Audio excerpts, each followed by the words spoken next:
Assalamualaikum warahmatullahi wabarakatuh. Salam sejahtera kawan-kawan.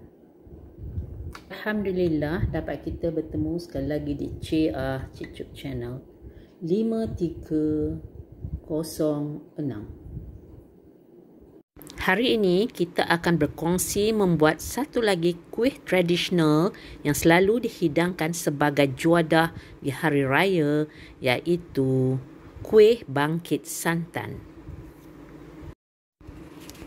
Kuih bangkit yang sempurna, saiznya mengembang 2 kali ganda setelah dibakar.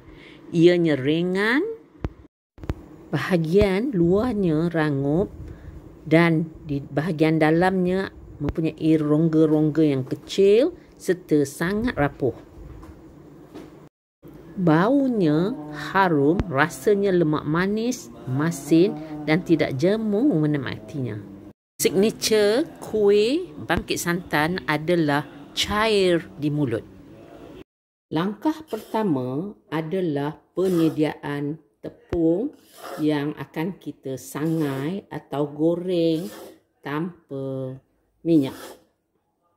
800 gram tepung sagu, 190 gram tepung gandum. 3 helai daun pandan ini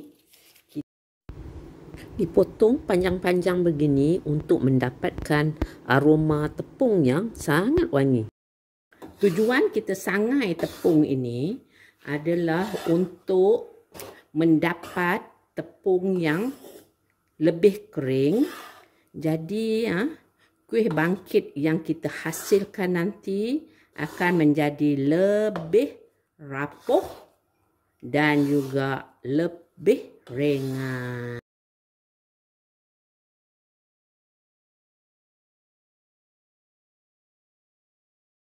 Selepas 20 minit kita sangai tepung ni, ia menjadi lebih macam apa kita kata ringan lah, macam dia licin sikit.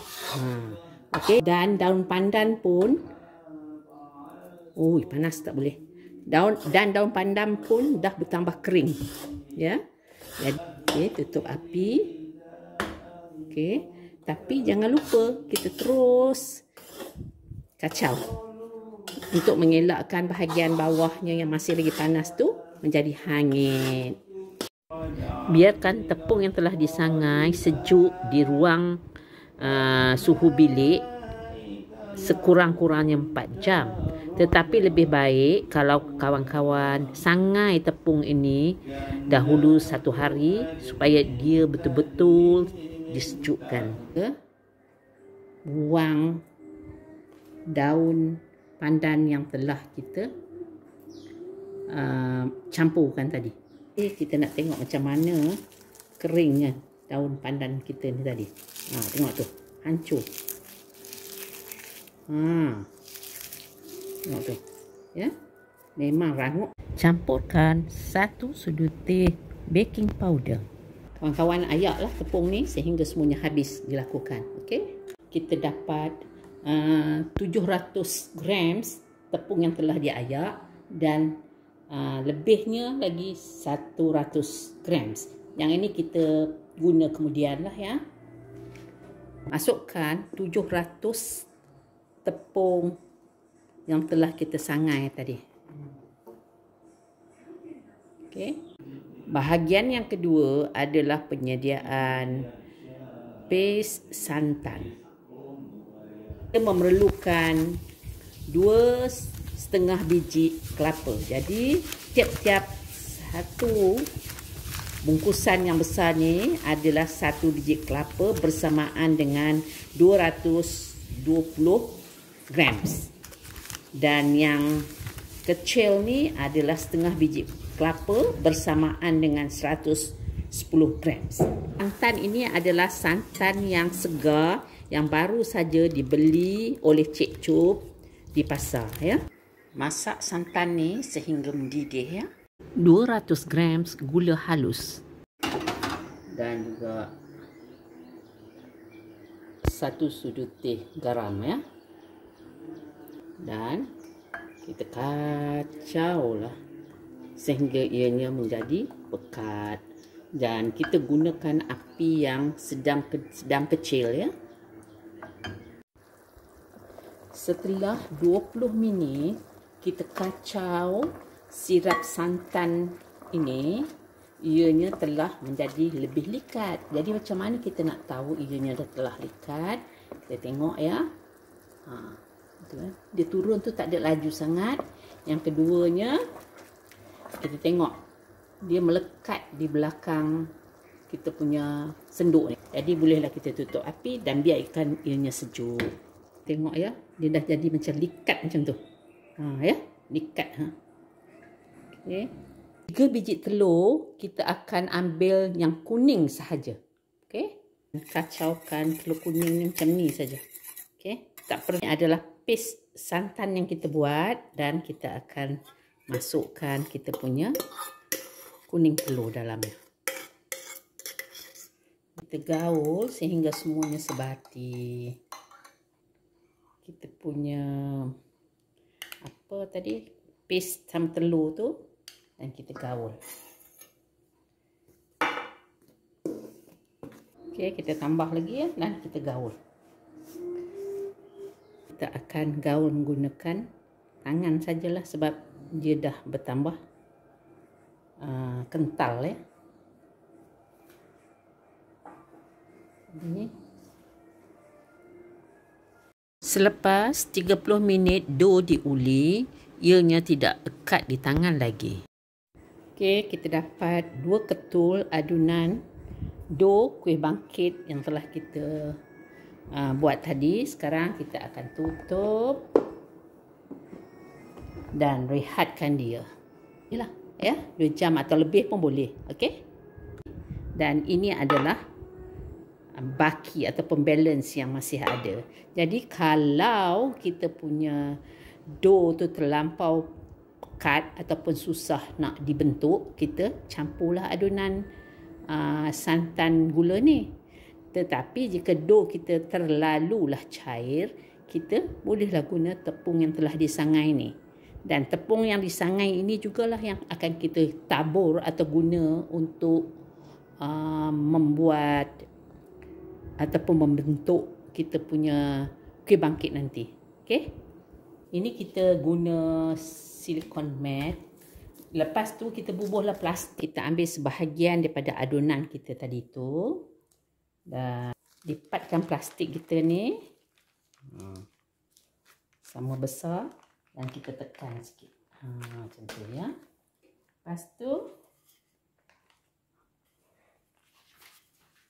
kita lepirkan dulu tepung ni. Okey.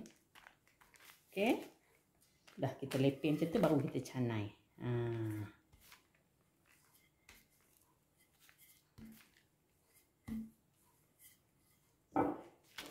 Okay, kita akan canai lebih kurang 1 cm tebalnya. Okey, macam ni ya. Lepas tu kita akan ambil acuan mana-mana yang kita nak lah ya.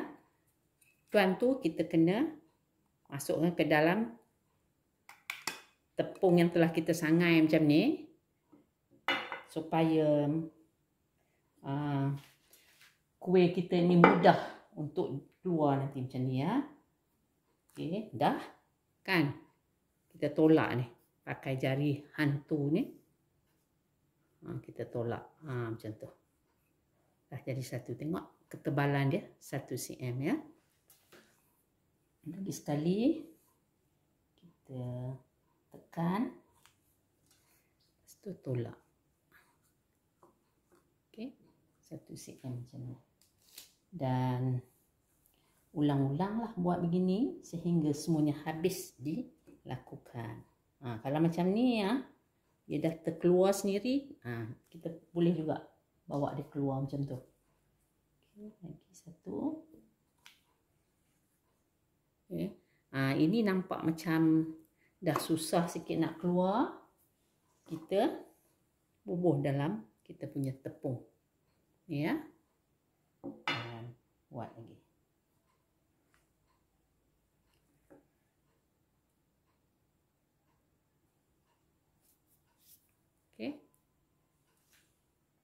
loyang pembakar yang telah dialas dengan parchment paper ataupun baking paper. Jika kawan-kawan tak ada baking paper, bolehlah hanya sapu dengan minyak masak sahaja di atas loyang itu sebelum diletak kuih kita nanti. Cara tu kawan-kawan, kita kenalah panaskan ataupun preheat kita punya oven tu. Yang ini adalah dough yang berlebihan tadi tu kan. Jadi dia macam dah jadi macam keras sikit. Campurkan sedikit paste coconut tadi dan kita gaul hingga semuanya bercampur dengan baik. Kemudian kita uli. Suhu adalah 160 darjah Celsius. Api atas bawah. Dan masanya adalah 20 minit. Lepas kuih bangkit ini dibakar, biarkan ia begini dalam talam pembakar ini lebih kurang dalam 3-4 minit. Kemudian barulah kita atur atau susunkan di atas metal rack supaya dia keseluruhan kuih ini dapat disejukkan dengan sempurna sebelum dimasukkan ke dalam bekas yang kedap udara. Wabillahi taufik wal hidayah. Wassalamualaikum warahmatullahi wabarakatuh. Bye bye kawan-kawan.